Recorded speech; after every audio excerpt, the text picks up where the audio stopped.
So today we are going to start a new chapter which is lanthanides.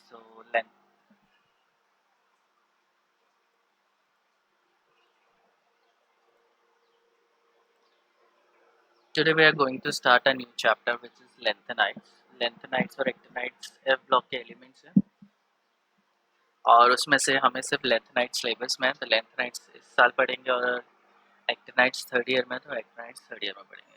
So lanthanides, lanthanum के बाद जितने भी F block के elements आते हैं, 4F ब्लॉक के जो भी एलिमेंट्स हैं उनको हम लोग लैंथेनाइड्स बोलते हैं और इनकी जनरल प्रॉपर्टीज़ हमें देखनी है और सिलेबस में देख लेते हैं. मेजर इनकी जनरल प्रॉपर्टीज़ है लाइक इलेक्ट्रॉनिक कॉन्फ़िगरेशन, क्या पोजीशन है, इनका एटॉमिक रेडिया कैसे चेंज होता है, आयनिक रेडिया कैसे चेंज होता है, different oxidation state, magnetic properties और उसकी वजह से जो कलर आता है.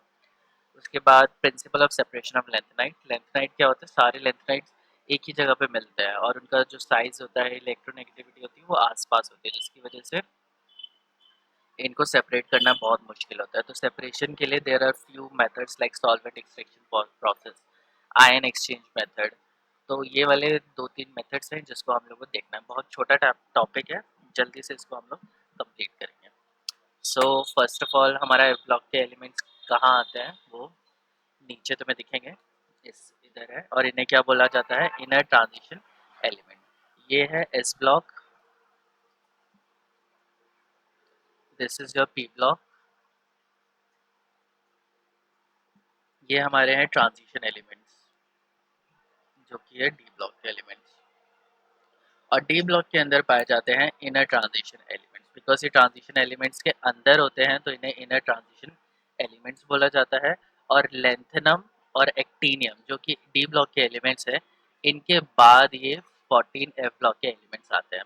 मेजरली दो सीरीज हैं, एक 6 पीरियड वाली है और एक 7 पीरियड में है. 6 पीरियड में 4F ऑर्बिटल भरता है और इसमें 5F ऑर्बिटल भरता है. ठीक है, तो इसको 4F ब्लॉक भी बोल सकते हैं, लाइक 4F ब्लॉक, और 5F ब्लॉक एलिमेंट्स भी हम लोग इसे समटाइम्स बोलते हैं. ठीक है, तो इतने ही हमें पता चले कि एफ ब्लॉक के इतने एलिमेंट्स होते हैं. इससे नीचे वाले मिलेंगे, लेकिन मैंने जैसे बताया कि जितने हैवी एलिमेंट्स मिलते जाते हैं उनकी स्टेबिलिटी उतनी ही ज़्यादा कम हो जाती है. जितने भी स्टेबल एलिमेंट्स थे वो हमें ऑलरेडी मिल चुके हैं. अब जितने भी एलिमेंट्स मिलते हैं या तो वो बहुत ही ज़्यादा रेडियो एक्टिव होते हैं, 5 मिनट भी वो सस्टेन नहीं कर पाते एनवायरनमेंट में, जैसे ही बनते हैं वैसे ही ख़राब हो जाते हैं. तो उनको जो टाइम साइंटिस्ट क्या करते हैं, उनको स्टेबलाइज करने की कोशिश करते हैं, इतना स्टेबल करते हैं कि वो 5 या 10 मिनट उसकी शेल्फ लाइफ बढ़ जाए. अगर 5-10 मिनट बढ़ जाती है तो उसके ऊपर वो वेरियस एक्सपेरिमेंट्स करके उसकी फर्दर प्रॉपर्टी स्टडी कर सकते हैं. एलिमेंट पीरियोडिक टेबल में तब तक नहीं डलेगा जब तक एलिमेंट थोड़ा बहुत स्टेबल नहीं हो और जब तक उसकी सारी प्रॉपर्टीज स्टडी ना कर ली जाए. सारी तो नहीं, लेकिन जो जनरल केमिकल और फिजिकल प्रॉपर्टीज होती हैं, अगर उसको पढ़ लिया जाएगा या उसको स्टडी कर लिया जाएगा, देन उसको IUPAC के को भेजते हैं. फिर IUPAC फाइंड आउट करती है कि क्या क्या है, चेक करवाती है, एंड देन फाइनली वो एलिमेंट पीरियोडिक टेबल में डाल दिया जाता है. और आजकल जो नए एलिमेंट्स मिलते हैं वो किसी साइंटिस्ट के नाम पे ही उनका नाम रखा जाता है. ये ऐसा नहीं होता कि किसने पहले बनाया उसके नाम पे रख दिया जाएगा, नहीं, किसी साइंटिस्ट के नाम पे ही उसे रखा जाएगा. पहले क्या होता था कि ना, बहुत सारे साइंटिफिक ग्रुप्स एक साथ काम करते थे, इंडिपेंडेंटली काम करते हैं और वो कोई नया एलिमेंट बना देते हैं. नया एलिमेंट क्या होता है, बहुत कम देर के लिए स्टेबल होता है, फॉर एग्जांपल 1 मिनट या 2 मिनट के लिए, और वो उसकी 4-5 स्टडीज कर लेते हैं. और इस तरीके से उनके बीच में, डिफरेंट साइंटिफिक ग्रुप्स के बीच में कंपटीशन हो जाता है कि कौन पहले देगा और किसका नाम एलिमेंट के नाम पे रखा जाएगा, मतलब किस साइंटिस्ट का नाम उस एलिमेंट के ऊपर रखा जाएगा. तो ये बहुत सारी प्रॉब्लम होती थी उस टाइम पे, पुराने टाइम पे. तो साइंटिस्ट गलत चीज़ें उसके लिए बता देते थे, गलत प्रॉपर्टीज़ बता देते, या कुछ ऐसे साइंटिस्ट थे जो उसकी प्रॉपर्टीज़ पूरी स्टडी भी नहीं करते थे और अपने मन से लिख के दे देते कि इसकी ये प्रॉपर्टीज़ है. और उससे प्रॉब्लम क्या होती थी, उससे प्रॉब्लम ये होती थी कि हमें साइंटिफिक कम्युनिटी को आप गलत इन्फॉर्मेशन दे रहे हो, विच इज़ अ क्राइम, जो कि एक बहुत बड़ा क्राइम है. तो इसलिए उसको साइंटिफिक कम्युनिटी से ब्लैकलिस्ट भी कर दिया जाता है और वो उसका साइंटिफिक कम्युनिटी में उस प्रोफेसर का या उस साइंटिस्ट का नाम बहुत खराब हो जाता है, लोग उससे मतलब डिस्क्रिमिनेशन करने लग जाते हैं। So that is the case. तो इसलिए आईयूपीएसी ने क्या कहा कि कंपटीशन रोकने के लिए उसने बोला कि तो आप सारी प्रॉपर्टीज स्टडी करो और एलिमेंट्स हमें दो और हम उसका नाम रखेंगे किसी साइंटिस्ट के नाम पे। तो अब जो साइंटिस्ट ने उस एलिमेंट को डिस्कवर किया उसके नाम पे वो नहीं रखा जाता। सो it is a great thing, जो या बहुत अच्छा सोल्यूशन था, जिसके बेसिस पे अब बहुत सारे ग्रुप इसके ऊपर काम नहीं करते हैं। कुछ ही ग्रुप्स हैं जो उसके ऊपर काम करते हैं और नए नए एलिमेंट्स फाइंड आउट करते हैं और उनके ऊपर किसी और साइंटिस्ट का, किसी बड़े साइंटिस्ट का नाम रखा जाता है। नाउ अगर हम लोग एफ ब्लॉक की बात करें तो जैसे मैंने बताया कि हमारे पास दो ग्रुप्स हैं, एक लेंथेनम के बाद वाला और एक एक्टिनम के बाद वाला। ये एक 4f ग्रुप हो गया और एक 5f ग्रुप हो गया। अब ये जो 4f ग्रुप है इसको हम लोग बोलते हैं लेंथेनॉइड्स या लेंथेनोन्स बोल सकते हैं। और ये जो 7 पीरियड का ग्रुप है इसको हम लोग बोलते हैं एक्टिनॉइड्स। अब ये जो नाम है लेंथेनॉइड एक्टिनॉइड्स वो कहाँ से आता है? वो डी ब्लॉक के एलिमेंट से आता है। ये La, ठीक है। लेंथनम के बाद ये सारे एलिमेंट स्टार्ट हो रहे हैं, तो इन सबको कलेक्टिवली लेंथनम बोला जाता, लेंथनोन बोला जाता है, ये लेंथेनाइड्स बोला जाता है। और ये एक्टिनम के बाद ये थोरियम और यूरेनियम, नेप्टोनियम, प्लूटोनियम ये सारे फाइंड आउट होते हैं, तो इसलिए इन सबको कलेक्टिवली एक्टिनॉइड्स बोला जाता है। लेंथेनाइड्स और एक्टिनॉइड्स में एक इंपॉर्टेंट चीज़ ये डिफरेंस है कि लेंथेनाइड्स क्या होते हैं, काफ़ी हद तक स्टेबल होते हैं। They are not as radioactive as actinoids. Actinoids में काफ़ी सारे एलिमेंट्स हैं, ये लाइक यूरेनियम के बाद के जितने भी एलिमेंट्स हैं वो सारे रेडियो एक्टिव है और रेडियो एक्टिविटी की वजह से उनकी स्टडी करना इज़ वेरी डिफिकल्ट। जो भी बंदा या बंदी उसका स्टडीज़ करता है उसके लिए बहुत प्रॉब्लमैटिक हो जाता है, कैंसर वगैरह हो सकता है। तो रेडियो एक्टिव एलिमेंट्स की study is extremely difficult. Anyways आगे चलते हैं। अब हमें पढ़ना है general characteristics of inner transition elements. तो इनर ट्रांजिशन एलिमेंट्स की क्या क्या जनरल प्रॉपर्टीज होती है? तो पहली चीज़ की अगर हम लोग शेल की बात करें तो ये nth शेल हो गया बाहर वाला, n-1 शेल हो गया और ये वाला हो गया अंदर वाला n-2 शेल। जो बाहर वाला शेल होता है उसको हम लोग बोलते हैं वैलेंस शेल या अल्टीमेट शेल, ठीक है। इसके अंदर वाला जो होता है उसे बोलते हैं पेनल्टीमेट और जो उसके अंदर वाला होता है उसको एंटी पेनल्टीमेट शेल बोलते हैं। अब जब एफ ब्लॉक में इलेक्ट्रॉन्स भरे जाते हैं तो वो किस में भरे जाते हैं? 4f में भरे जाते हैं, ठीक है। 4f 5d 6s, 4f 5d and 6s में 4f में इलेक्ट्रॉन भरे जाएंगे, लेकिन d ऑर्बिटल में एक इलेक्ट्रॉन होगा, s ऑर्बिटल में 2 इलेक्ट्रॉन होंगे। तो जो वैलेंस शेल में है उसमें इलेक्ट्रॉन भर तो रहे हैं, लेकिन जो f ऑर्बिटल है ये कहाँ पे है? वो इधर है, इधर अंदर है, ठीक है। ये वाला शेल है, इसके अंदर f ऑर्बिटल है और यहाँ पे इलेक्ट्रॉन भर रहे हैं। हम लोग बेसिकली क्या कर रहे थे, एस ब्लॉक तक आते आते यहाँ पर हम लोग इलेक्ट्रॉन भर रहे हैं, फिर डी में जब इलेक्ट्रॉन भरते हैं तो वो पेनल्टीमेट में चला जाता है और जब एफ ब्लॉक में भरते हैं तो वो एंटी पेनल्टीमेट में चला जाता है, ठीक है। तो इसलिए क्या होता है कि 4f एंटी पेनल्टीमेट है, मतलब बहुत अंदर है, ठीक है। ये जो इम्पोर्टेंट चीज़ है कि एफ ऑर्बिटल क्या है, काफ़ी अंदर होने की वजह से इनकी जो मैग्नेटिक प्रॉपर्टीज है ना वो काफ़ी ज़्यादा डिफर कर जाती है as compared to transition elements. कैसे डिफर करती है I be telling in a few class, लेकिन अभी ये तो मैं इम्पोर्टेंट है जान याद रखना है कि एफ ऑर्बिटल कहाँ होता है? एंटी पेनल्टीमेट शेल में होता है और एंटी पेनल्टीमेट शेल के अंदर इलेक्ट्रॉन्स भरे जाते हैं। 1 से लेके 14 तक इलेक्ट्रॉन्स एंटी पेनल्टीमेट शेल के अंदर भरे जाएंगे। The elements in which the differentiating electron मतलब जो लास्ट इलेक्ट्रॉन है, क्योंकि ये जो लास्ट इलेक्ट्रॉन है वही डिसाइड करता है कि एलिमेंट कौन सा होगा। So the differentiating electron enters the anti penultimate shell which is n-2f, ठीक है। n की वैल्यू यहाँ पे क्या है? 6 है। s ऑर्बिटल की n की वैल्यू क्या है? 6 है। तो f ऑर्बिटल कौन सा होगा? 6-2 विच इज इक्वल टू 4। तो यहाँ पे जो 4f ऑर्बिटल होगा उसके अंदर इलेक्ट्रॉन भरेंगे और इनको हम लोग बोलेंगे f ब्लॉक एलिमेंट्स, ठीक है। तो जब भी इलेक्ट्रॉन f ऑर्बिटल में जाता है, n-2 f ऑर्बिटल में जाता है, तब उसे हम लोग बोलते हैं f ब्लॉक एलिमेंट्स। और f ब्लॉक एलिमेंट दो तरीके के होते हैं, as I have already told you. एक होंगे एक्टिनॉइड, एक लेंथेनाइड्स होंगे और एक एक्टिनॉइड्स होंगे। एक में भरेगा इलेक्ट्रॉन 4f में जाएगा और एक में 5 में जाएगा। तो 4f में जाएगा तो वो लैंथेनॉइड्स है, और इसमें जाएगा तो वो एक्टिनॉइड्स। ठीक है। लेकिन जो सबसे इम्पोर्टेंट चीज़ जो मैंने तुम्हें बता भी दी है, लेकिन मैं एक बार फिर से एम्फोसिस कर देता हूँ, एम्फोसाइज उसको फिर से कर देता हूँ, कि जो लेंथेनॉइड है, लेंथेनम है और एक्टिनियम है, they are not part of f block. F block के पार्ट वो नहीं है। अगर तुम यहाँ पे सीरीज देखोगे तो लेंथेनम और एक्टिनियम कहाँ पे आते हैं? ये आते हैं डी ब्लॉक। तो ये डी ब्लॉक के एलिमेंट हैं, ये एफ ब्लॉक के एलिमेंट नहीं है। बट इन जो एफ ब्लॉक के एलिमेंट्स हैं उनका नाम इन डी ब्लॉक के एलिमेंट्स के साथ रखा गया है। तो ये ध्यान रखने वाली बात है कि लेंथेनम और एक्टिनियम एफ ब्लॉक के एलिमेंट्स नहीं है। अच्छे से दिमाग में घुसा लो इसे। ठीक है। जो फर्स्ट सीरीज होती है उसको लेंथेनाइट्स या लेंथेनोन्स बोलते हैं, जो सेकंड सीरीज होती है उसको एक्टिनाइट्स या एक्टिनोन्स बोलते हैं। जो लेंथेनोन्स है उनको रेयर अर्थ मेटल्स भी कई बार बोला जाता है, लेकिन ये पुरानी डेफिनेशन है, आजकल उसे रेयर अर्थ मेटल हम लोग नहीं बोलते हैं। और रेयर अर्थ मेटल बोलने का मतलब क्या है? रेयर मतलब वो रेयरली मिलता है, अर्थ मेटल मतलब वो ऑब्वियसली अर्थ में मिलेगा। बट बाद में हमें पता चलता है कि ये जो एलिमेंट्स हैं वो सारे रेयर नहीं है, काफ़ी सारे एलिमेंट्स काफ़ी सारी अमाउंट में मिल जाते हैं। So they are not actually rare elements.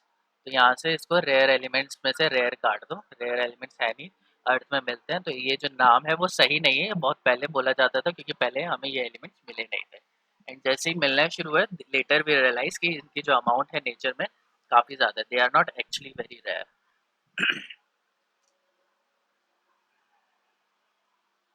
ठीक है। Since lanthanide are present in 6 period, n is equal to 6, तो जो इलेक्ट्रॉन्स है उन्हें 4f ब्लॉक एलिमेंट्स बोलता जाता है।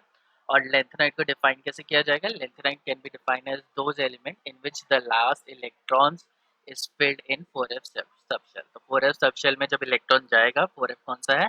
एंटी पेनल्टीमेट शेल है।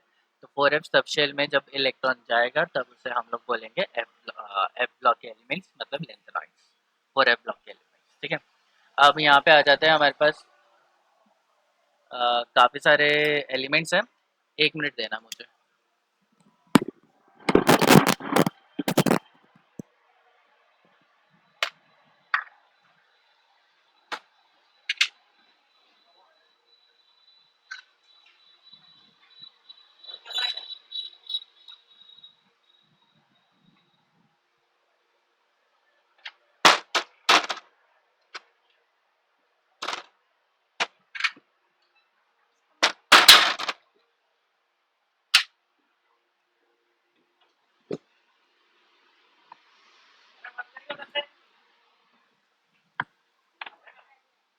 खुल गया, फिर से बंद कर दो।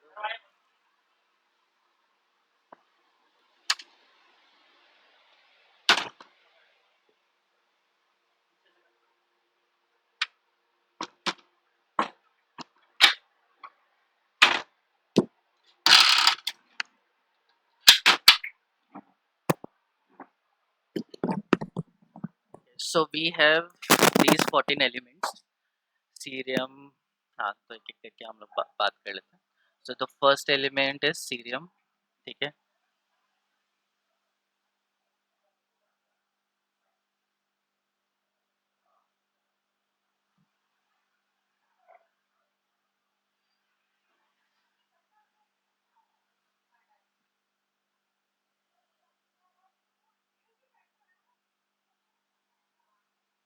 ठीक है, मैं इनका नाम नहीं लिख रहा हूँ, क्योंकि नाम मैं लिखूंगा हो सकता है स्पेलिंग मिस्टेक हो जाए, तो वैसे ही बता देता हूँ। C stands for cerium, P R stands for प्रेसोडाइनियम,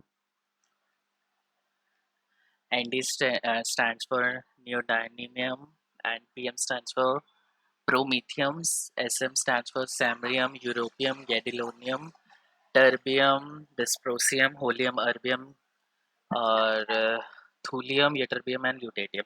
तो ये 14 एलिमेंट्स हैं। इसमें से इसका जो एटॉमिक नंबर है वो 58 है। कहाँ गया मेरा पेन? मेरा 58 है, एंड 58 से लेके हम लोग के पास 71 एलिमेंट्स हैं। अब इसमें क्या होता है कि लेंथनम जो होता है इससे पहले, जिसका एटॉमिक नंबर होता है 57, इसकी जो वैलेंसी होती है उसमें डी ऑर्बिटल में एक इलेक्ट्रॉन होता है। तो 6s2 एंड 5d1। जो भी इसके आगे गैस है, आई डोंट रिमेम्बर कौन सी गैस है, मुझे लिखना पड़ेगा, लिख लेते हैं।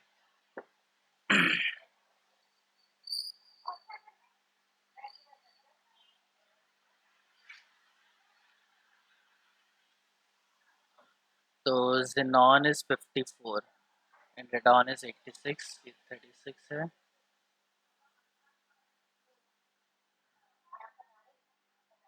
ठीक है, तो xenon आएगी यहाँ पे। तो xenon 5d1 6s2, तो ये डी ब्लॉक का एलिमेंट है। अब जब नेक्स्ट जो इलेक्ट्रॉन जाता है, वो नेक्स्ट इलेक्ट्रॉन अगर सीरियम की अगर हम लोग इलेक्ट्रॉनिक कॉन्फ़िगरेशन लिखने बैठे तो उसमें जो इलेक्ट्रॉन जाएगा वो कहाँ जाएगा, 4f में जाएगा। सो 4f1 5d1 6s2 इसकी कॉन्फ़िगरेशन होनी चाहिए, बट ये है एक्सपेक्टेड कॉन्फ़िगरेशन, एक्चुअली ये इसकी कॉन्फ़िगरेशन होती नहीं है। सीरियम की जो रियल कॉन्फ़िगरेशन होती है उसमें क्या होता है कि 4f2 होता है 5d0 6s2। तो ये जो डी में जो एक इलेक्ट्रॉन है वो कहाँ चला जाता है, एफ ऑर्बिटल में यहाँ से यहाँ पे जंप कर जाता है। जंप करने के बाद इसकी जो कॉन्फ़िगरेशन होती है वो 4f2 6s2 हो जाती है। 5d में एक भी इलेक्ट्रॉन नहीं रहता है। एंड देन उसकी जो कॉन्फ़िगरेशन है वो नॉर्मली इंक्रीज और डिक्रीज होती रहेगी जैसे वो नॉर्मली होती है। तो कैसे होगी, I will be telling you in a few seconds. वही है, सबसे पहला टॉपिक है हमारा electronic configuration. So electronic configuration के लिए हमें जो जनरल इलेक्ट्रॉनिक कॉन्फ़िगरेशन है,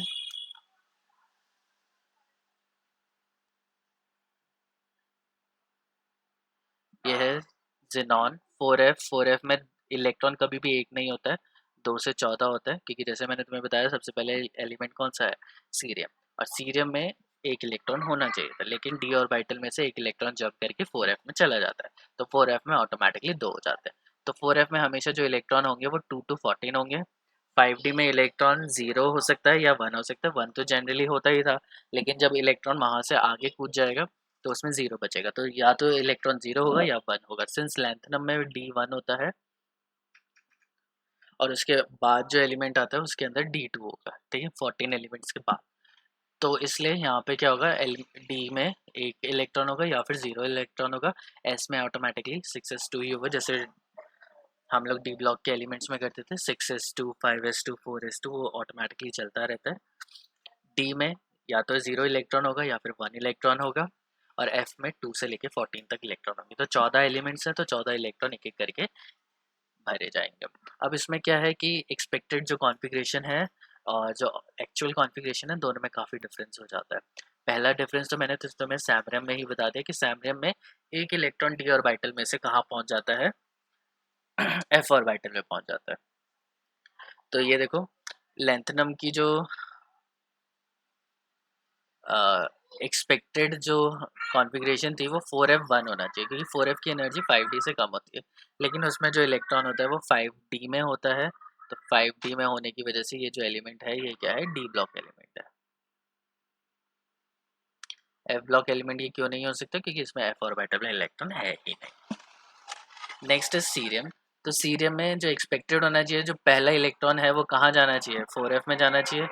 5d में तो एक भर गया, 4f नॉट 5d1 6s2, तो पहला इलेक्ट्रॉन कहाँ जाना चाहिए, 4f में जाना चाहिए, फिर 5d1 6s2 आना चाहिए। लेकिन एक्सपेक्टेड क्या हो, ये तो एक्सपेक्टेड हो गई, और एक्चुअल क्या होती है कि डी में से जो इलेक्ट्रॉन है वो कहाँ जंप कर जाता है, इधर जंप कर जाता है, तो ये हो जाता है 4f2। अब वो जनरली जैसे चलती है, प्रेसोडाइनियम में 4f3 हो जाएगा, नियोडाइनियम में 4f4 हो जाएगा, प्रोमीथियम में 4f5 हो जाएगा, सैमरियम में 4s6, यूरोपियम में 4f7।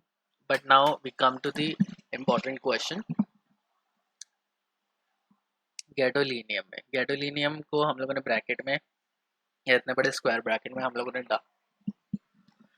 डाल रखा है, क्योंकि यहाँ पे जो 5d 4f7 के बाद जो इलेक्ट्रॉन है वो 0 के बाद 5d में चला जाता है। ये 4f7 से 4f8 हमारा एक्सपेक्टेड था, लेकिन वो 8 बनता नहीं है। क्यों नहीं बनता है, ये इसलिए नहीं बनता है क्योंकि f ऑर्बिटल क्या है, half filled f orbital is extremely stable.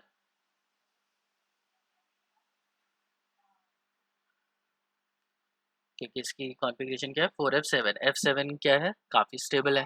Stability होने की वजह से इसमें जो डी में है वो एक इलेक्ट्रॉन यहाँ पे ऐड हो जाता है, ठीक है। वो ऑटोमेटिकली 7 से 8 हो जाना चाहिए था, लेकिन 7 इलेक्ट्रॉन और एक ऑर्बिटल में ज़्यादा स्टेबल होते हैं, तो इसलिए एक इलेक्ट्रॉन कहाँ चला जाता है, 5d 1 में चला जाता है। Next is terbium. अब टर्बियम में क्या होगा कि अब यहाँ पे 7 था तो 8 हो जाना चाहिए, नहीं, ये सीधा 9 हो जाता है। 9 क्यों हो जाता है, क्योंकि ये जो इलेक्ट्रॉन है ये वापस जंप करता है, तो ये कितने हो गए, 8 हो गए, अब क्या हो जाएगा, 9 हो जाएगा। तो ये 4f9, 4f10, 4f11, 4f12, ठीक है। तो टर्बियम, डिस्प्रोसियम, हॉलियम, हॉल्मियम एंड अर्बियम तो जैसे नॉर्मली चलते हैं एग्जैक्टली वैसे ही चलते हैं। थूलियम में 4f13 हो जाता है, यटरबियम में 4f14 हो जाता है, एंड ल्यूटेटियम में 4f14 ही कॉन्फ़िगरेशन होती है, और जो एक इलेक्ट्रॉन होता है वो वापस डी में आ जाता है। Okay, so this is the case for this is the electronic configuration for these element. ज़्यादा डिफरेंस नहीं है। सबसे पहला जो प्रॉब्लम आती है वो सीरियम में ही आती है, जो होता है ज़ेनॉन 4f2 5d0 6s2। फिर गैडेलोनियम में आता है, उसमें जेनॉन जैसे एज इट इज जो होती है वो वैसी रहेगी, 4f7 5d1 6s2। एंड इसके बाद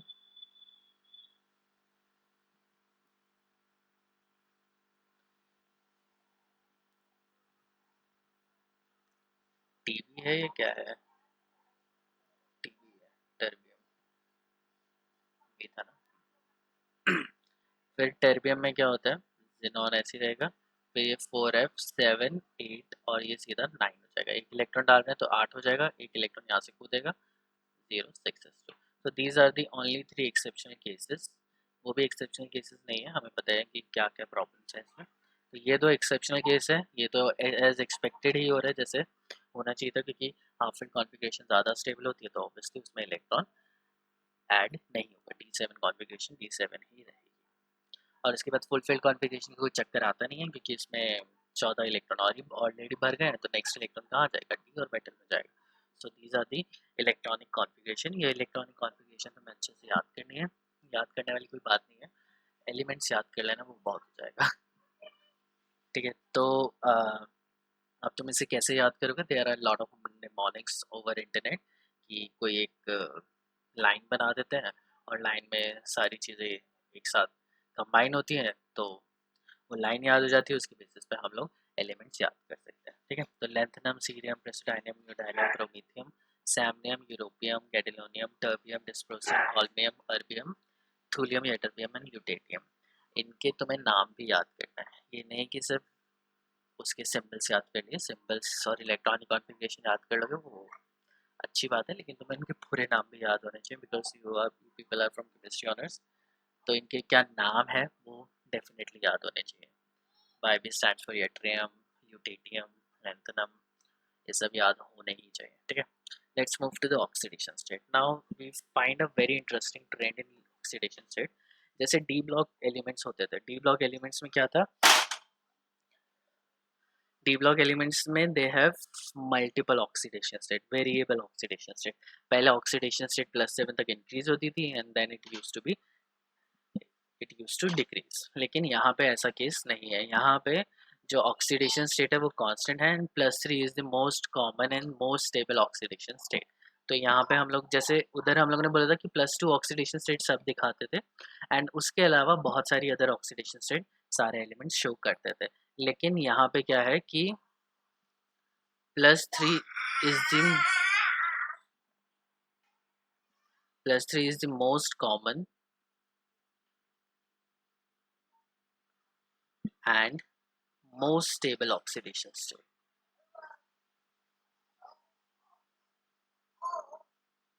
ठीक है, +3 मोस्ट कॉमन है और मोस्ट स्टेबल ऑक्सीडेशन स्टेट है इस ग्रुप की। अगर तुम देखोगे तो सभी +3 ऑक्सीडेशन स्टेट यहाँ पे दिखा रहे हैं। ठीक है, तो +3 ऑक्सीडेशन स्टेट सब दिखाते हैं। अब ये जो +2 और +4 ऑक्सीडेशन स्टेट आती है वो समटाइम्स आती है half field and full field configuration की वजह से। जब half field full field configuration की प्रॉब्लम आएगी तो उस केस में +2 और +3 ऑक्सीडेशन स्टेट दिखाई देंगे। उसके अलावा भी कुछ एक्सेप्शनल केसेस जिनको हम लोग नहीं बता सकते या उनका रीज़न नहीं दे सकते कि ये क्यों +3 या +2 या +4 ऑक्सीडेशन स्टेट में दिखा रहे हैं। अगर हम लोग बात करें +3 ऑक्सीडेशन स्टेट की, तो +3 ऑक्सीडेशन स्टेट हम लोग कैसे दिखाएंगे कि हमारे पास ज़ेनॉन है 4f, अगर लैंथनम की बात करें तो 4f0 5d1 एंड 4s2। तो ये 2 इलेक्ट्रॉन यहाँ से जाएंगे, 1 इलेक्ट्रॉन यहाँ से जाएगा, तो +3 ऑक्सीडेशन स्टेट लैंथनम तो ऑब्वियसली दिखाएगा ही दिखाएगा। ठीक है, लैंथनम के बाद अगर हम लोग सीरम की बात करें तो यहाँ पे आता है 4f2 4s2। 5d में तो इलेक्ट्रॉन नहीं है तो 2 इधर से निकलता है, 1 इधर से निकलता है, तो ये +3 ऑक्सीडेशन स्टेट भी दिखाएगा, +4 ऑक्सीडेशन स्टेट भी दिखाएगा। +4 ऑक्सीडेशन स्टेट क्यों दिखाएगा? क्योंकि +4 में इसने क्या गेन कर लिया, नोबल गैस कॉन्फ़िगरेशन। तो यहाँ पे +3 में नोबल गैस कॉन्फ़िगरेशन अटेन हो रही है, यहाँ पे +4 में oxidation noble gas oxidation state attain हो रही है। अब दूसरी चीज़ क्या है कि +4 के बाद अब इसने +5, जैसे नेक्स्ट हमारा प्रोमीथियम है, तो प्रोमीथियम सॉरी प्रेसोडायनियम डायमियम है, तो प्रेसोडायमियम +5 ऑक्सीडेशन स्टेट क्यों नहीं दिखाता? क्योंकि +5 में तो इजीली क्या होगा, नोबल गैस कॉन्फ़िगरेशन अटेन हो जाएगी। अगर मैं पीआर की कॉन्फ़िगरेशन लिखता हूँ, ज़ेनॉन 4f 1 2 3 4f3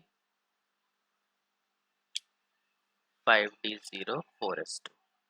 तो 2 इलेक्ट्रॉन यहाँ से निकाल दे, 3 इलेक्ट्रॉन यहाँ से निकाल दे, +5 ऑक्सीडेशन स्टेट दिखाएगा, तो नोबल गैस ज़ेनॉन की जो नोबल गैस कॉन्फ़िगरेशन है वो अटेन हो जाएगी। लेकिन जो गौर करने वाली बात ये है कि ये जो एलिमेंट्स हैं ये पीरियोडिक टेबल में काफ़ी नीचे है, एंड लैंथेनॉइड कॉन्ट्रैक्शन की वजह से इनका साइज़ क्या है, बहुत ज़्यादा छोटा है, बहुत ज़्यादा छोटा है। ऊपर से जो शील्डिंग इफेक्ट है 4f ऑर्बिटल का वो बहुत ही ज़्यादा कम है, जिसकी वजह से जो बाहर वाले इलेक्ट्रॉन है उनके ऊपर इफेक्टिव न्यूक्लियर चार्ज बहुत ज़्यादा जाता है। तो इनकी जो आयनाइजेशन एनर्जी होती है वो बहुत ज़्यादा होती है, और ये they can not lose many electron easily, क्योंकि इनकी इलेक्ट्रोनेगेटिविटी बहुत ज़्यादा हाई है। अब ये इलेक्ट्रोनेगेटिविटी हाई होने का रीज़न या क्या है, उनका small size and high nuclear charge.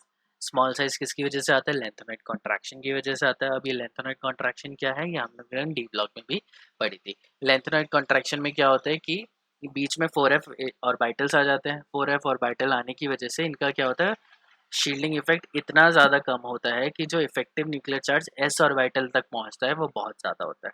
इसकी वजह से साइज क्या हो जाता है, छोटा हो जाता है। साइज छोटा होने की वजह से क्या होता है, सारे जो एलिमेंट्स हैं उनका एटॉमिक रेडियाई बहुत ज़्यादा बढ़ता नहीं है।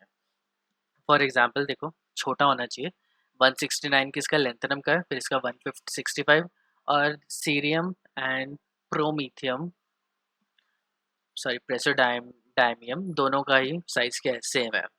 नियोडायमियम की बात करें तो 164, सैमरियम में थोड़ा सा इंक्रीज हुआ है, ऑल्दो डिक्रीज होना चाहिए था लेकिन अब ये इंक्रीज हो रहा है। यूरोपियम में भी थोड़ा सा इंक्रीज होता है, एंड देन 161 159 159 158 157 156 170 एंड 1, तो लास्ट में तो हमें पता है कि इंक्रीज हो ही जाता है, क्योंकि एक शेल में 14 इलेक्ट्रॉन रखना काफ़ी डिफिकल्ट होता है, तो इंटर इलेक्ट्रॉनिक रिपल्शन होगी। लेकिन अगर तुम बात करो ये पिकोमीटर में, पिकोमीटर इज 10⁻⁻12, तो इनके बीच में जो डिफरेंस है ना वो बहुत ज़्यादा डिफरेंस नहीं है, तो हम लोग बोलते हैं इन सबका जो साइज़ है वो ऑलमोस्ट सिमिलर है। इन सब का साइज़ क्या है, लेफ़्ट टू राइट जाने में जो साइज़ होना चाहिए वो डिक्रीज़ होना चाहिए, लेकिन वो डिक्रीज़ होता नहीं है। वो पहले क्या होता है, थोड़ा सा डिक्रीज़ होता है, फिर बीच में सैमरियम और यूरोपियम में वो थोड़ा सा इंक्रीज़ हो जाता है। उसको अगर हम लोग छोड़ दें तो फिर डिक्रीज़ होता है, फिर हल्का सा इंक्रीज़ हो जाता है। सो बहुत कम स्टेडी डिक्रीज है। लेकिन अगर हम लोग आयनिक रेडियाई की बात करें तो आयनिक रेडियाई हमें कॉन्स्टेंटली डिक्रीज दिखेगा, कि वो कॉन्स्टेंटली डिक्रीज हो रहा है। +3 ऑक्सीडेशन स्टेट में हम लोग बात कर रहे हैं। ठीक है, तो यहाँ पे कहने का मतलब ये है कि इनकी जो साइज है वो poor shielding effect of F orbital की वजह से ज़रूरत से ज़्यादा छोटा हो जाता है। ठीक है, और फिर वो कॉन्टिन्यूसली डिक्रीज होता है। इस कॉन्टिन्यूस डिक्रीज को हम लोग बोलते हैं लेंथेनॉइड कॉन्ट्रैक्शन। ये लेंथेनॉइड कॉन्ट्रैक्शन किस वजह से होती है? लेंथेनॉइड कॉन्ट्रैक्शन होती है कि बीच में एफ ऑर्बिटल आ गया, और एफ ऑर्बिटल और डी ऑर्बिटल दोनों की जो शील्डिंग इफेक्ट होता है वो एक्सट्रीमली पुअर होता है, जिसकी वजह से साइज क्या होता है इनका, छोटा होता है, और उतनी तेज़ी से इंक्रीज या डिक्रीज होता नहीं है। ठीक है, ऑक्सीडेशन स्टेट की हम लोग फर्दर बात कर लेते हैं। अब हम लोग यहाँ पे क्या दिखाना चाह रहे हैं कि +3 ऑक्सीडेशन स्टेट क्या होता है, एक्सट्रीमली स्टेबल होता है। +3 ऑक्सीडेशन स्टेट एक्सट्रीमली स्टेबल होता है, तो इसका एक एविडेंस है कि samarium which is in +2 oxidation state water के साथ रिएक्ट करके सैमरियम 3+ बनाता है, ठीक है। और ये क्यों बना रहा है, +2 ऑक्सीडेशन स्टेट वाटर के साथ रिएक्ट करके +3 ऑक्सीडेशन स्टेट दे रही है, तो ये सैमरियम क्या है, प्रोडक्ट साइड पे है, तो मतलब क्या है कि SM is more stable in +3 oxidation state. तो ये +3 ऑक्सीडेशन स्टेट में ज़्यादा स्टेबल है, +2 में उतना स्टेबल ये नहीं है। Ce+4 क्या करता है, सेरियम +4 ऑक्सीडेशन स्टेट में होता है और ये बहुत ही अच्छा ऑक्सीडाइजिंग एजेंट होता है। तो ये क्या करता है, यहाँ से एक इलेक्ट्रॉन इससे लेता है, ये सेरियम 3+ में हो जाता है और Fe3+ में होता है। सैमरियम 3+ क्या है, इट इज़ मोर स्टेबल।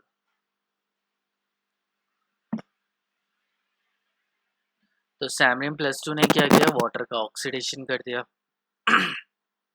नहीं, वाटर का तो रिडक्शन हुआ है यहाँ पे, खुद का ऑक्सीडेशन दूसरे का रिडक्शन, यस। तो सैमरियम +2 किस तरीके से काम कर रहा है, रिड्यूसिंग एजेंट की तरह काम कर रहा है, और सीरियम +4 किसकी तरह काम कर रहा है, ऑक्सीडाइजिंग एजेंट की तरह काम कर रहा है। ये जो सीरियम और Fe+2 है, इनकी रिएक्शन ये रिडॉक्स रिएक्शन है, दोनों ही रिडॉक्स रिएक्शन है, लेकिन सीरियम और आयरन की इनके एक डिफरेंट कलर की वजह से, सीरियम का एक येलो कलर होता है और Fe3+ का ग्रीन कलर होता है। तो इस वजह से इनका ना रिडॉक्स टाइट्रेशन भी की जाती है। प्रैक्टिकल में MSc में हम लोगों ने एक एक्सपेरिमेंट किया था जिसमें रिडॉक्स टाइट्रेशन की थी सीरियम और Fe2+ की इनकी कलर की डिफरेंस की वजह से, ठीक है। Anyways not in syllabus. हम लोग क्या बात कर रहे थे, हम लोग बस ये शो कर रहे थे कि +3 ऑक्सीडेशन काफ़ी हद तक स्टेबल होती है। Lanthanum and cerium attain 4F0 configuration if they are in +3 and +4 oxidation state respectively। तो सीरियम +4 ऑक्सीडेशन स्टेट में तो obviously Nobel gas configuration, lanthanum 3 में है तो नोबल गैस कॉन्फ़िगरेशन। तो ये +3 +4 ऑक्सीडेशन स्टेट यूजुअली दिखाएंगे। यूरोपियम, गैटिलोनियम एंड TB क्या था, मैं भूल गया, थूलियम था, terbium, yes. So europium, gadolinium and terbium, इनके पास क्या होता है, 4F+7 कॉन्फ़िगरेशन होती है, तो इसलिए ये +2 +3 +4 ऑक्सीडेशन स्टेट दिखाते हैं। तो अगर मैं यूरोपियम की कॉन्फ़िगरेशन यहाँ पे लिखूँ तो europium 2+ Xe 4F7 5D0 4S2, ठीक है। तो इसकी हाफ फिल्ड कॉन्फ़िगरेशन है, तो ये कौन सी ऑक्सीडेशन स्टेट दिखाएगा, +2 ऑक्सीडेशन स्टेट ही दिखाना ये प्रेफर करेगा, +3 ऑक्सीडेशन स्टेट इतनी अच्छे से नहीं दिखाएगा। गैटिलोनियम की बात करें तो गैटिलोनियम +3 ऑक्सीडेशन स्टेट दिखा सकता है, सो 4F7 5D1 4S2। तो ये क्या करेगा, यहाँ पे हाफ फिल्ड कॉन्फ़िगरेशन है, तो गैटिलोनियम +3 ऑक्सीडेशन स्टेट में काफ़ी हद तक स्टेबल होगा। और टर्बियम की अगर हम लोग बात करें तो टर्बियम में क्या है, ज़ीनॉन 4F8 5D0 4S2। तो यहाँ से अगर टर्बियम +4 में कन्वर्ट हो जाएगा तो ये क्या दिखा देगा, 4F7 कॉन्फ़िगरेशन दिखा देगा, 5D0 एंड 4S0। तो यहाँ पे क्या होगी, फिर से हाफ फिल्ड कॉन्फ़िगरेशन आ गई। तो इस तरीके से हम लोग जस्टिफाई कर सकते हैं कि कैसे +2 +3 +4 ऑक्सीडेशन स्टेट काफ़ी सारे एलिमेंट्स दिखाते हैं। अगर ये टर्बियम और ल्यूटेटियम की बात की जाए तो उनमें भी +2 +3 ऑक्सीडेशन स्टेट दिखाना ऑब्वियस है, क्योंकि उनके पास फुलफिल्ड कॉन्फ़िगरेशन है 4F14 और उसके बाद यहाँ पे 2 इलेक्ट्रॉन है। बाई बी की मैं कॉन्फ़िगरेशन यहाँ पे लिखता हूँ,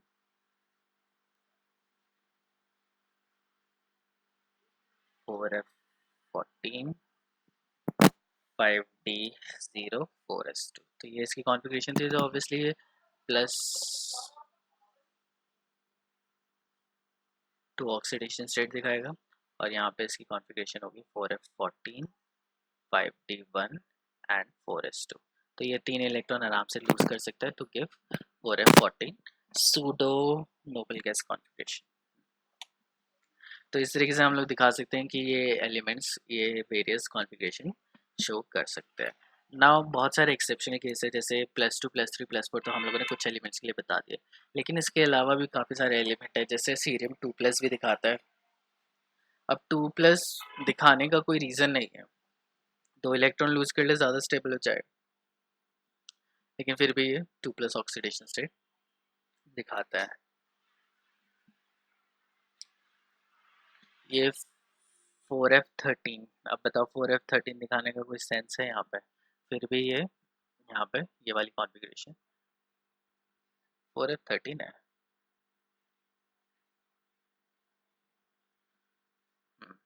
ठीक है।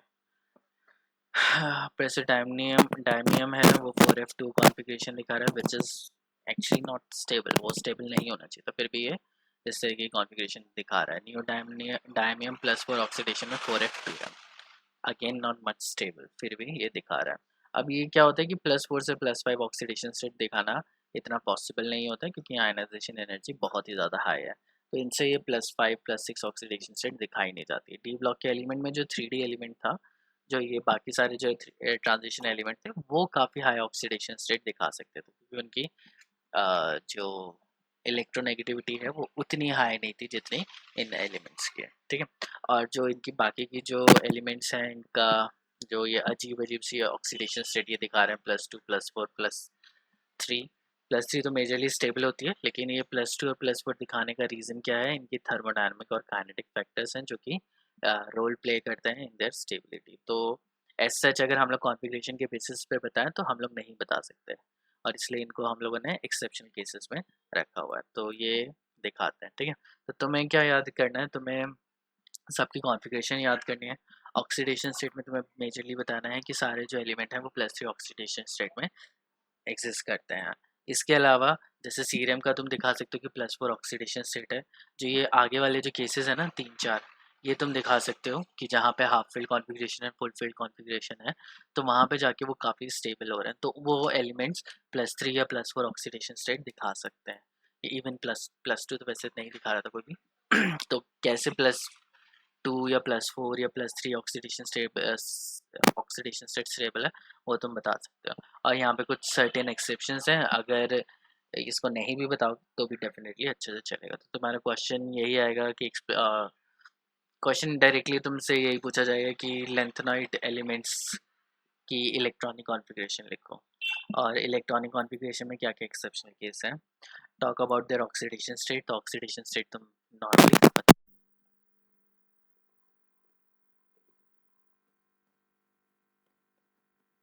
Elements. Next we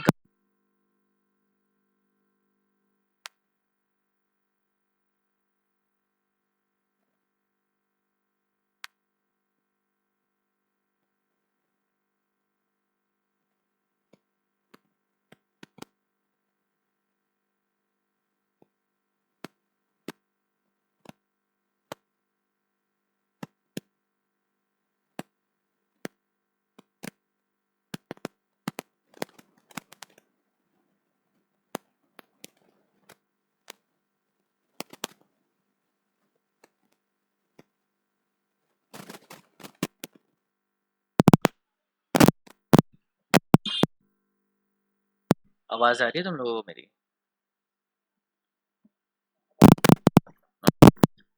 so atomic radius में क्या था कि जो स्टेडी डिक्रीज होता है वो which is basically lanthanoid contraction की वजह से होता है। ये जो डिक्रीज होता है वो एटॉमिक रेडियस में उतना डिक्रीज नहीं होता जितना आयनिक रेडिया में डिक्रीज होता है।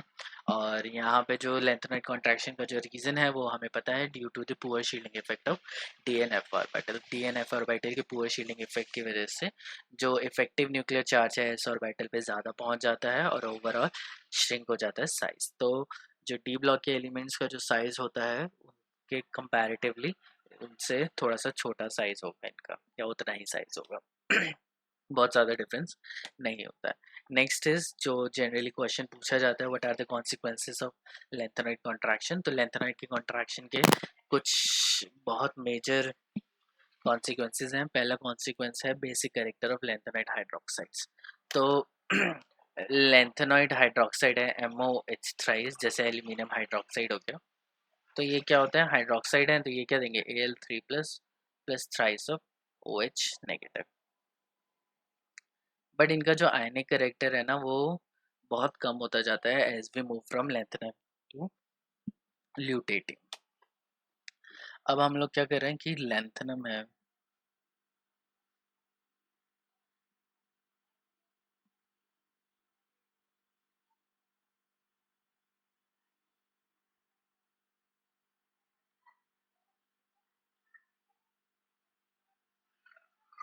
ठीक है, तो लेंथेनम का साइज बड़ा है एंड जैसे जैसे हम लोग यहाँ पे जाते हैं साइज क्या होता है, छोटा होता है।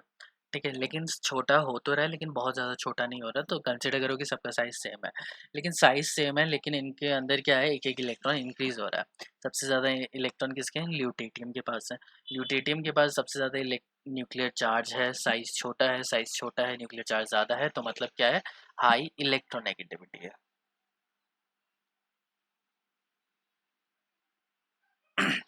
तो लेंथनम से लेके अगर हम लोग यहाँ पे जाते जाते हैं तो इलेक्ट्रोनेगेटिविटी क्या हो रही है, इंक्रीज हो रही है। इलेक्ट्रोनेगेटिविटी इंक्रीज होने से क्या फ़र्क पड़ेगा, तो पहली चीज़ क्या है कि मेटल किसके साथ बॉन्ड बना रहा है, ऑक्सीजन के साथ, और ऑक्सीजन हाइड्रोजन के साथ बॉन्ड बना रहा है। तो अगर ये हाइड्रोक्साइड, अगर बेसिक करेक्टर है हाइड्रोक्साइड का, तो हाइड्रो हमें क्या करना है, ये मेटल और ऑक्सीजन का बॉन्ड तोड़ना है। ये बॉन्ड तोड़ना है, ठीक है। ये बॉन्ड कब टूटेगा, जब वाटर में डालेंगे। कब टूटेगा, जब ये आयनिक होगा और ये मतलब ये कंपाउंड आयनिक होगा तभी टूटेगा। तो हमें पता है आयनिक कंपाउंड ही वाटर में टूटते हैं, कोवलेंट कंपाउंड वाटर में नहीं डिसोसिएट होते हैं। तो आयनिक है तो ये टूट जाता है। लेकिन जैसे जैसे इलेक्ट्रोनेगेटिविटी इंक्रीज होती जाती है, ये जो बॉन्ड है वो बनता जाता है कोवलेंट बॉन्ड, ठीक है, on the basis of फजान्स rule. तो फजान्स रूल्स क्या कहता है कि जैसे जैसे जो केटायन है वो छोटा होता जाएगा, उसकी इलेक्ट्रोनेगेटिविटी बढ़ती जाएगी। बढ़ती जाएगी तो मतलब उसका कोवलेंट कैरेक्टर भी बढ़ता जाएगा। तो इसलिए मेटल और ऑक्सीजन का कोवलेंट कैरेक्टर बढ़ता जाता है। अगर ये कोवलेंट कैरेक्टर बढ़ गया तो पानी में डालने से ये बॉन्ड टूटेगा नहीं। बॉन्ड टूटेगा नहीं तो OH रिलीज नहीं होगा, रिलीज नहीं होगा तो ये बेसिक कैरेक्टर शो नहीं कर सकता। तो इस वजह से क्या होता है कि जो यहाँ वाले कंपाउंड्स हैं लेंथेनम वाले, ये आयनिक होते हैं, और यहाँ वाले क्या हो जाते हैं, कोवलेंट हो जाते हैं। कोवलेंट होने की वजह से ये हो जाते हैं लेस बेसिक, और ये वाले होते हैं मोर बेसिक, ठीक है। सो लेफ्ट टू राइट जब हम लोग मूव करते हैं तो lutetium hydroxide least basic compound है इनमें से, और lanthanum hydroxide is the most basic element in this series. क्यों होता है, क्योंकि lanthanum is ionic and lutetium is covalent.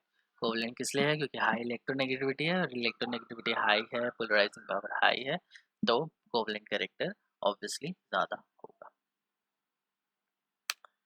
ठीक है, similarity among this second consequences is the most important consequence which is similarity among lanthanides. अब इनका size में क्या है, बहुत ज़्यादा डिफरेंस नहीं है। बहुत ज़्यादा डिफरेंस नहीं होने की वजह से इन सब की जो केमिकल प्रॉपर्टीज़ होती हैं और फिजिकल प्रॉपर्टीज़ होती हैं वो एक जैसी सी होती हैं। जैसे डी ब्लॉक में भी मैंने तुम्हें बताया था कि जो 4F सीरीज़ है और 5F सीरीज़ है, सॉरी 4D सीरीज़ और 5D सीरीज़ है, उनके जो एलिमेंट्स हैं उनका जो साइज़ है वो सबका सिमिलर ही है। सिमिलर साइज होने की वजह से क्या प्रॉब्लम आ जाती है कि सबका साइज सेम है, इलेक्ट्रोनेगेटिविटी भी काफ़ी हद तक सिमिलर है, तो वो जब नेचर में एग्जिस्ट करते हैं वो सारे साइमल्टेनियसली एग्जिस्ट करते हैं। सबकी केमिकल और फिजिकल प्रॉपर्टीज सेम होती हैं, तो इनको अलग करना बहुत मुश्किल होता है। सो इन मेटल्स को जब भी हम लोग अर्थ में से फाइंड आउट करते हैं, माइनिंग करते हैं, तो ये सारे एलिमेंट्स एक दूसरे के आसपास मिल जाते हैं।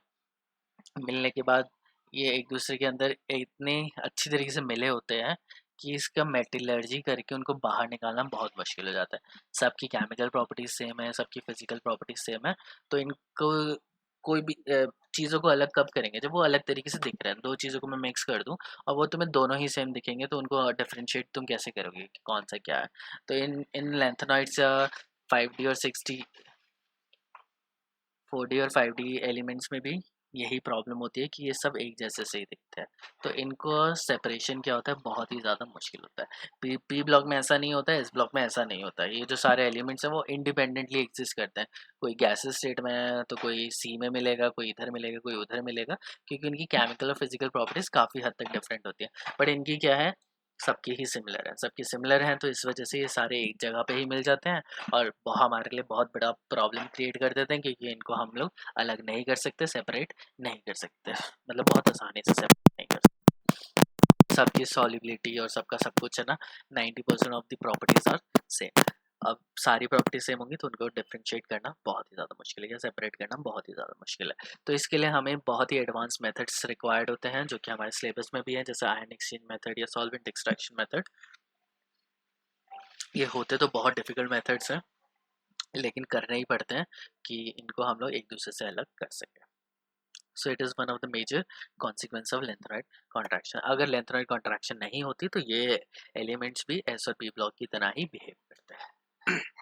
Next is comparison between the density of element first second and third transition elements. तो first second third transition element मतलब 3D 4D और 5D एलिमेंट ट्रांजिशन एलिमेंट्स की हम लोग बात करें, वो भी इनका कॉन्सिक्वेंस क्या है कि इनकी जो डेंसिटी होती है फर्स्ट ग्रुप की कम होती है, सेकंड और थर्ड सीरीज़ की जो डेंसिटी होती है वो बहुत ज़्यादा बढ़ जाती है, क्योंकि क्या होता है इनकी वजह से साइज़ छोटा हो जाता है सेकंड और थर्ड ट्रांजिशन, मतलब 4D और 5D सीरीज़ का। 4D का तो उतना नहीं रहता, 5D सीरीज़ का जो साइज़ है वो एकदम से डिक्रीज़ हो जाता है लेंथेनॉइड कॉन्ट्रैक्शन की वजह से, जिसकी वजह से जो सेकंड सीरीज़ है और थर्ड सीरीज़ है दोनों के जो साइज़ में डिफरेंस है वो बहुत कम होता है। जैसे मैंने बताया था जिरकोनियम और हाफनियम का जो साइज़ होता है वो ऑलमोस्ट सेम ही होता है, सेम होता है, तो वो भी एग्जैक्टली एक ही जगह पे मिलते हैं और उनको भी सेपरेट करना बहुत मुश्किल हो जाता है। तो सेपरेशन उनका भी प्रॉब्लम है, एफ ब्लॉक का भी प्रॉब्लम है। और डेंसिटी थर्ड सीरीज़ की तो बहुत ही ज़्यादा हाई होती है, एक्सपेक्टेड से ज़्यादा हाई होती है। जैसे मैंने तुम्हें बताया था कि ऑस्मियम इज़ दी हैवीएस्ट और मतलब उसकी डेंसिटी बहुत ज़्यादा होती है, और osmium is the heaviest element. क्यों बोलते हैं, क्योंकि 1 सेंटीमीटर क्यूब सारे एलिमेंट्स का तुम लोगे तो उसमें से जो सबसे ज़्यादा वेट होगा वो का ही होगा, वो उठाया भी नहीं जाएगा, पता नहीं कितने टन होता है। अगर एक फुटबॉल अगर हम लोग ऑस्मियम की बनाएं तो बहुत ज़्यादा टन की वो बॉल बन जाती है, क्योंकि उसकी डेंसिटी इतनी ज़्यादा हाई है। और वो उसकी डेंसिटी हाई किस वजह से है, because of lanthanoid contraction. Lanthanoid contraction की वजह से उसका साइज स्क्वीज हो गया। डेंसिटी क्या होती है, मास पर यूनिट वॉल्यूम, मास बहुत ज़्यादा था, वॉल्यूम बहुत ही कम हो गई है, तो बहुत सारा मास एक ही जगह पे कॉन्सेंट्रेट हो गया। Next is resemblance between the atomic radius of element second and third. तो ये वही चीज़ है कि सेकंड और थर्ड सीरीज का जो साइज है वो एग्जैक्टली सेम है। अब हम लोग नेक्स्ट पॉइंट पे आते हैं, कलर ऑफ M3+ आयन। तो जो M3+ आयन है, मतलब एफ ब्लॉक के जो एलिमेंट्स हैं जब वो +3 ऑक्सीडेशन स्टेट में एग्जिस्ट करते हैं तो उनके काफ़ी सारे कंपाउंड्स कलर्ड होते हैं, सोल्यूशन फेज में भी, सॉलिड फेज में भी, सब जगह पे। अब कलर किस वजह से आता है, कलर आता है अनपेड इलेक्ट्रॉन्स की वजह से। तो डी ब्लॉक में हम लोग बोलते थे due to d transition electron का कलर आता है। अब यहाँ पे क्या है, एफ ऑर्बिटल स्प्लिट करेंगे तो एफ ट्रांजिशन की वजह से यहाँ पे कलर हमें दिखाई देता है। और it depends upon number of electrons कितने हैं। तो जैसे लेंथेनम 3+ और सीरियम 3+ तो कलरलेस होते हैं क्योंकि they don't have any unpaired electron. और नहीं, सीरियम 3+ में 4f1 के पास एक इलेक्ट्रॉन है, लेकिन उसका जो एफ ट्रांजिशन होता है तो वो जो एनर्जी है वो विजिबल रीजन में नहीं पड़ती है। उसके बाद तुम 4f2 में देखोगे तो उसका ग्रीन कलर है, Nd3+ is bright pink, pink yellow, yellow pale yellow, colourless. तो 4f7 में जब भी तुम्हें 4f7 दिखाएगा, हाफ फील्ड कॉन्फ़िगरेशन दिखाई देगी तो वो कलरलेस ही होगी, हाफ फील्ड या फुल फील्ड कॉन्फ़िगरेशन, वो तुम्हें पता ही होना चाहिए। डी ब्लॉक में भी हम लोगों ने ऐसे देखा था। ल्यूटेटियम 3+ इज 4f14 कलरलेस, ये टर्बियम 3+ भी कलरलेस है क्योंकि ये 4f13 है। अब 4f1 जो कॉन्फ़िगरेशन है और 4f13 कॉन्फ़िगरेशन है सेम ही तरीके से होगी। तो इसमें एक एक यहाँ पे एक अनपेड इलेक्ट्रॉन है और यहाँ पे एक अनपेड इलेक्ट्रॉन है, जिसकी वजह से जो स्प्लिटिंग होने के बाद जो क्या कहते हैं ट्रांजिशन होगी वो विजिबल रीजन में नहीं पड़ेगी, बाकी सबकी विजिबल रीजन में पड़ेगी। लेकिन तुम यहाँ पे देख सकते हो यहाँ पे 2 अनपेड इलेक्ट्रॉन है तो इसका कलर ग्रीन है, इसका कलर पेल ग्रीन है। यहाँ पे कलर पिंक है तो इसका कलर भी पिंक है। ये पिंक येलो है, ये पेल येलो है, ये येलो, ये येलो, ये पेल पिंक, ये पेल पिंक। ठीक है, तो क्या होता है कि नंबर ऑफ अनपेड इलेक्ट्रॉन या जो कॉन्फ़िगरेशन है वो काफ़ी सिमेट्रिक होती है। यहाँ पे देखो तुम, गैडोलोनियम ये कलरलेस है, इसके बाद यहाँ पे 4f8 एंड 4f6, यहाँ पे दोनों में पेल पिंक कलर आ रहा है, यहाँ पे इन दोनों का येलो कलर आ रहा है। पेल पिंक कलर आ रहा है, पिंक आ रहा है, ग्रीन आ रहा है, और बाकी ये दोनों तो कलरलेस है। तो ये जो कॉन्फ़िगरेशन है वो सिमेट्री की वजह से कॉन्फ़िगरेशन क्या हो जाती है, सिमिलर हो जाती है। सिमिलर कॉन्फ़िगरेशन होने की वजह से कलर क्या होते हैं, ये सिमिलर देते हैं, ठीक है। तो कलर याद नहीं करने की क्या कलर दिखाता है, वो डी ब्लॉक में भी याद नहीं करना, तो बस तुम्हें पता होना चाहिए कौन सा कलरफुल है और कौन सा कलरलेस है। ये याद रखना है कि F1 वाला कलरलेस क्यों है, क्योंकि यहाँ पे जो एनर्जी है वो विजिबल रीजन में नहीं लाई कर रही है, और 4F13 भी इसलिए कलरलेस है। बाकी सब तो तुम्हें पता ही है क्यों कलरलेस है। 4F7 इसलिए कलर है क्योंकि ये हाफ फील्ड है, ऊपर भी इलेक्ट्रॉन है, नीचे भी इलेक्ट्रॉन्स हैं, तो ट्रांजिशन होना पॉसिबल नहीं है। जो भी ट्रांजिशन होगी वो फॉरवर्ड ट्रांजिशन होगी। तो आज के लिए इतना ही करते हैं, थोड़ा सा टॉपिक बचा है, होपफुली कल परसों खत्म हो जाएगा। अच्छा, मैं कल की क्लास नहीं ले पाऊंगा, तो कल की छुट्टी है हम लोगों की।